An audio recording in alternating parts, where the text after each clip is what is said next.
ঝড়ে নীলফামারী, কিশোরগঞ্জ এবং লালমনিরহাটের কালীগঞ্জ উপজেলায় ব্যাপক ক্ষয়ক্ষতি হয়েছে। এ সময় আহত হয়েছে প্রায় অর্ধশত।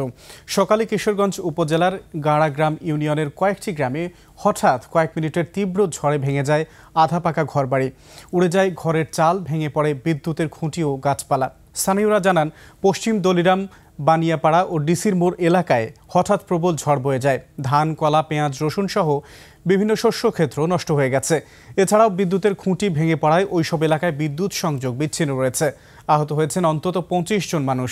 লালমনিরহাটের কালীগঞ্জে ঝড়ের আঘাতে লণ্ডভণ্ড হয়েছে দুইটি গ্রামের প্রায় ১.৫ শতাধিক ঘরবাড়ি।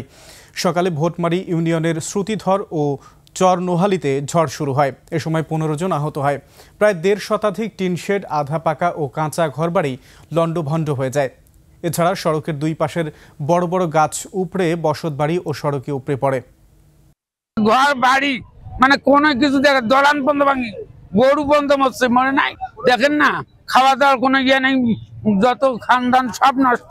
হঠাৎ করে এমন একটা দমকা হাওয়া চলে আসছে, আর আমরা কোনো প্রস্তুতিও ছিলাম না। আর এতটাই ক্ষতি, মানে আমাদের ৪-৫টা ঘর সব পড়ে গেছে।